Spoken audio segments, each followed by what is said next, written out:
आज परमेश्वर दूसरे नंबर पे हो चुका है और हम अपनी लाइफ को पहले नंबर पे रख चुके हैं। आप समझ रहे हैं मेरी बात को? अच्छा, अमेरिका से रिश्ता आया, ले जी छोड़ो, सेवा करो, ब्याह जी ब्याह करो। खुदा ने रास्ता खोल लिया। कुछ नहीं मालूम लोगों को, कुछ नहीं पता लोगों को। इसीलिए मसीह में कामयाब बहुत थोड़े लोग हैं, क्योंकि यीशु मसीह ने कहा था ये रास्ता संकर है और थोड़े इसे पाएंगे। आमीन। बहुत थोड़े लोग होंगे जो इसे हासिल कर पाएंगे। सेवा बहुत बड़ी चीज है और परख के साथ मिलती है। जब तक आपकी लाइफ जीरो नहीं हो जाएगी, खत्म नहीं कर दोगे अपने आप को, आप सेवा में एंटर नहीं कर पाओगे। और जिस दिन आप जाग गए फिर से, सेवा खत्म हो जाएगी। अगर तुम मेरा पीछा करना चाहे और अपना क्रूस ना उठाए तो तुम मेरे योग्य नहीं। अपने माता, अपने पिता, भाई बहन, खेत, सब लोगों को अगर मुझसे ज्यादा प्यार करे तो तुम मेरे योग्य नहीं। हाथ हल पर रखकर अगर पीछे देखे संसार की तरफ भी और खेत पे ध्यान ना दे तो भी तुम मेरे योग्य नहीं। इतना सख्त वचन है परमेश्वर का। क्रिश्चियनिटी आसान नहीं है, आमीन, पर इसका मजा कहीं और नहीं, ओरिजिनल है ना। हालेलुया। यीशु मसीह ने कहा, एक सिस्टर ने मुझसे क्वेश्चन पूछा पिछले 3-4 दिन में कि क्या बाइबल क्या कहती है, सुनो ध्यान से। यीशु मसीह ने कहा, अगर तू तलाक चाहे तो ये नहीं हो सकता, पर अगर तेरा तलाक हो जाए सारी उम्र तू दूसरी शादी नहीं कर सकता। अगर तेरा पति मर जाए, पत्नी मर जाए तो तू शादी कर सकता है, जब तक वो धरती पे जीवित है तो दूसरी शादी नहीं कर सकता। इतना सख्त है परमेश्वर का वचन। और यहां मैरिड लोग बॉयफ्रेंड गर्लफ्रेंड बना के बैठे हैं, सोचो। और परमेश्वर कह रहे हैं अगर हस्बैंड से भी तलाक हो गया तो दूसरी शादी करना मना है। अगर वो मर जाए फिर तो फ्री है। वो इतना पवित्र है और इतना कड़क है। और किसके लिए? हमारे लिए। आप वचन से के ऊपर खड़े रह के कभी नहीं हो सकता कि दुखी हो, और यह आपकी ब्लेसिंग का कारण होगा। आमीन। अब इमोशंस क्या कहते हैं, फीलिंग्स क्या कहते हैं, वो अलग चीज है। परमेश्वर क्या कहता है, ये अलग चीज है। और कहता अगर तू त्यागी हुई से शादी करे या त्यागे हुए से शादी करे तो ये व्यभिचार होगा, जब तक उसका पति जीवित है, जब तक उसकी पत्नी जीवित है। इतना सख्त वचन है। शादी ऐसी चीज है जो आप लंबी प्रार्थना के बाद खड़े रह के मसीह में सेवा में फिर आप करते हो और आप एक्यूरेट हिट मारते हो। परफेक्ट परमेश्वर आपको देता है। God's time is the best। आप इमेजिन करो 2014 में यह पंजाब की सबसे बड़ी चर्च थी, मालूम है कि नहीं? और मेरे पास अपनी गाड़ी नहीं थी। और आज 50 लोग अगर हो जाएं किसी के पास, वो गाड़ी मांगना शुरू करते हैं। 50 लोग। और मेरे पास इंडिया की दूसरी सबसे बड़ी चर्च थी, पंजाब की सबसे बड़ी चर्च थी, उत्तर भारत की सबसे बड़ी चर्च थी। और कलीसिया का एक भाई मुझे घर से अपनी गाड़ी में लेने के लिए आता था। ऐसा नहीं कुछ सोच के रखा हुआ था कि मैं नहीं मैं बहुत सैक्रिफाइस करना, मैं नहीं लेनी गड्डी। नो, ध्यान नहीं था। अपने काम में बिजी, 24 आवर। जगह लेनी थी, जगह में बिजी, काम में बिजी। और 14 में मैंने गाड़ी ली। जब मुझे और काम करने पड़े, जगह के कारण जाना पड़ा इधर उधर, तो मैं किसी पे अभी ज्यादा डिपेंड नहीं रह सकता था। और जब मैंने गाड़ी ली थी, उसका जो नंबर आया, मैंने 3 साल बाद चेक किया, उसका नंबर था 5185, मेरा बर्थडे। बिना बताए, यानी मैंने जानबूझ के लिया, मुझे खुद मालूम नहीं था। मेरी पहली गाड़ी, उसका नंबर था 5185 और ली भी बर्थडे पे थी। परमेश्वर ने कहा ले गिफ्ट, मैं देता हूं, नंबर भी खुद लिख के देता हूं। और 3 साल बाद, मैरिज के बाद, एक बेबी के बाद, मॉडल टाउन में मैं दुकान के बाहर खड़ा हूं, मैं अपनी गाड़ी देखी, मैंने कहा ये क्या है, ये नंबर तो मेरा बर्थडे है। God's time, best time. 2011 में ये चर्च के बारे में पूरे इंडिया के मीडिया में आना शुरू हो गया था, और मेरे पास अपनी कार नहीं थी, रेंट पे रह रहा था। 2016 तक मैं रेंट में रहा हूं, यानी पैसा नहीं था, ध्यान नहीं था, कुछ काम थे ऐसे जो होने जरूरी थे। आज इस चर्च के पास ऐसे सर्टिफिकेट हैं जो बड़े बड़े मिशंस के पास नहीं है। आज लोग बस अपॉर्चुनिटीज चाहते हैं।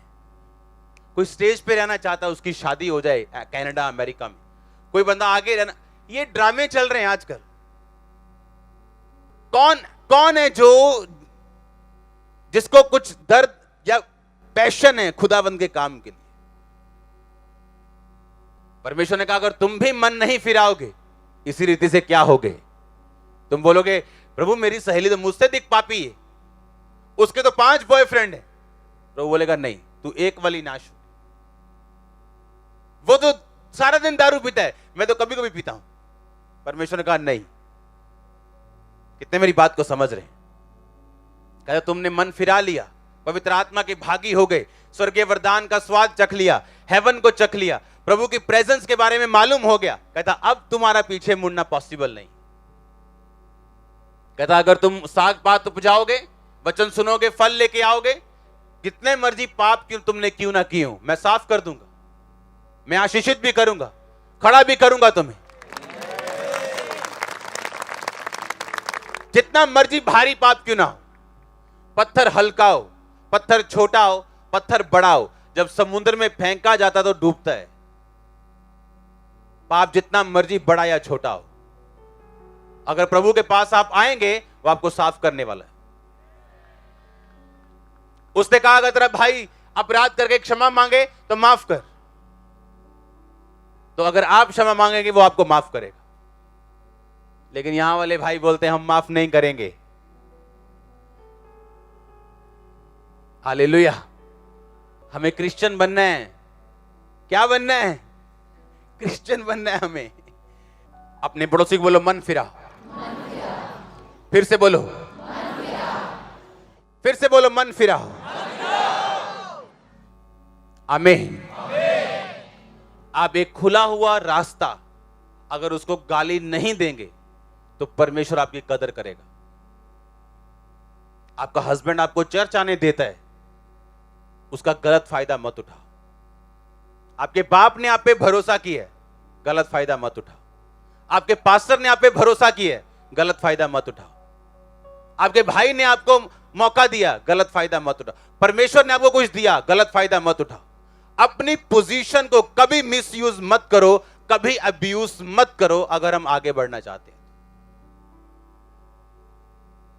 हालेलुया। नेवर। और हर चीज के लिए थैंक्स करो। आज आप चर्च में बैठे हो, ऐसे लोग हैं जो रोते हैं, कर लाते हैं, ऑनलाइन भी चोरी चोरी देखते हैं, और आप यहां बैठे हो। जिनके कागज पक्के नहीं, इंग्लैंड से आना चाहते हैं, रोते हैं ऑनलाइन कि कब हम खामरा चर्च में जा सकते हैं, आप बैठे हो। हर चीज का एंजॉय करो जो खुदा आपको दे रहा है, और उसके वचन में खड़े रहो। अब्यूज, गाली कभी मत दो। नेवर। आप गाली बोएंगे, गालियां आप खाएंगे, दुनिया निकालेगी, शैतान निकालेगा, लाइफ ऐसी हो जाए। जो चीज आप खुदा के वचन से हट के, उसकी हजूरी से हट के हासिल करेंगे, वो आपके लिए फ्रूटफुल कभी नहीं हो सकती, क्योंकि वो परमेश्वर का मास्टर प्लान नहीं है आप लोगों के लिए। हालेलुया।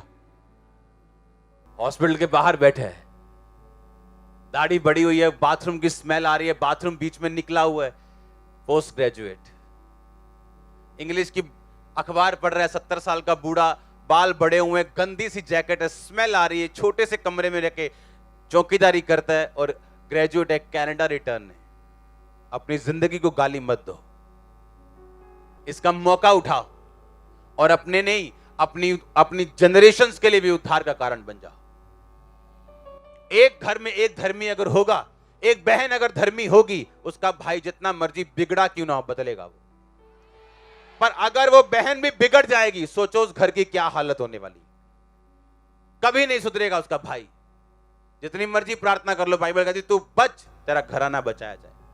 उसने ये नहीं कहा तू प्रेयर कर, उसने कहा तू बच पहले, तू बच, तेरा घराना बचाया जाएगा। आमीन। हमारी लाइफ इसको इस तरह से लेना है कि ये प्रिविलेज है। मां के गर्भ से बच्चे पैदा होते जिनके हाथ पैर नहीं होते, क्या कर लेंगे? केस कर देंगे खुदा पे, जीत जाएंगे क्या? आपके 2 हाथ 2 पैर यहां हैं। बच्चे पैदा होते हार्ट डिजीज के साथ, आपका हार्ट चल रहा है, किडनीज नहीं काम करती, आपकी किडनीज चल रही, और हम खुदा को गालियां दे रहे हैं। उसने किया ही क्या है?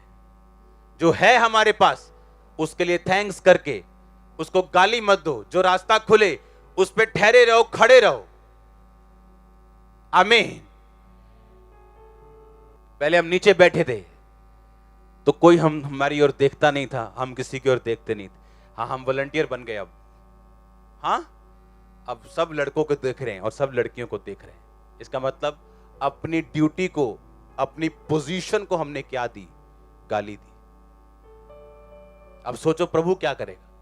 आप नीचे बैठे थे तो अच्छे थे, आप झाड़ू फेर रहे तो अच्छे थे, आपको सामने कर दिया, आपने प्रॉब्लम कर दी। इसका मतलब परमेश्वर देखेगा इसने मुझे अब्यूज किया, मैं इसको और आशीष नहीं दे सकता। आपका बच्चा घर से गाड़ी ले जाए, 2-4 ओथे ठोके, लात तोड़े, ओदा मुंह तोड़े, दोबारा गाड़ी दे दोगे? क्यों? आप अपने बच्चे से नफरत करते हो, आप प्यार करते हो, इसलिए नहीं दोगे। उसी तरह ये लाइफ, आप इसका गलत यूज करोगे, परमेश्वर आपको दोबारा मौका नहीं देगा, या बोलेगा अभी नहीं, मैच्योर हो जा, अभी 5 साल कुछ नहीं मिलेगा तेरे को। तारीफ करो जोर से। आप समझ गए वचन को? मैंने कहा आप समझे कि नहीं? ये नहीं कि शैतान पास्टर्स को भरमाता नहीं, या विश्वासियों को नहीं भरमाता, या वॉलंटियर बन जाओ तब नहीं भरमाता, वो सबके पास जाता है। समझ, अपनी पोजीशन को समझना। कहता तब मैं समझूंगा कि जो तूने शक्ल आईने में देखी थी तूने याद रखी, कि मैं कौन हूं, किस काम के लिए चुना गया हूं। कहता लोग नहीं तो अपनी आईने में शक्ल देखते, वचन सुनते, वचन के आईने में शक्ल देखते, और जब चले जाते वहां से भूल जाते मैं कौन हूं। कितने मेरी बात को समझ रहे हैं? बोलो मन फिरा। आग गाली नहीं देनी, बोला गाली नहीं देनी, जिंदगी को गाल नहीं करनी। आमीन। By faith, time with prayer, fasting, Bible reading, patience के साथ अपनी लाइफ को लो। ये कोई जल्दी करने वाला काम नहीं है। परमेश्वर ने 40 साल तैयार किया मूसा को, 40 साल आपकी लाइफ को एक सेटल करने के लिए परमेश्वर आपको महीनों, कई बार परीक्षाओं में रखता है। बाइबल कहती है यीशु मसीह तीसरे, छठे घंटे से लेकर 9वें घंटे तक अंधेरा छा गया जब यीशु मसीह को क्रूस पे चढ़ाया गया। डार्क मोमेंट, सब कुछ अंधेरा हो गया था। ये क्रिश्चियन की लाइफ का हिस्सा है, लेकिन उसके बाद जी उठना भी होता, याद रखो। एक क्रिश्चियन मरा नहीं रह सकता, क्योंकि उसका क्राइस्ट जी उठा है। कोई भी चीज आपकी मर सकती है, लेकिन वो कुछ दिनों के लिए होगी, वो जी उठेगी। वो फाइनेंस है तो ऐसा जी उठेगा, और आप टेस्टिमनी देने के लिए आने वाले।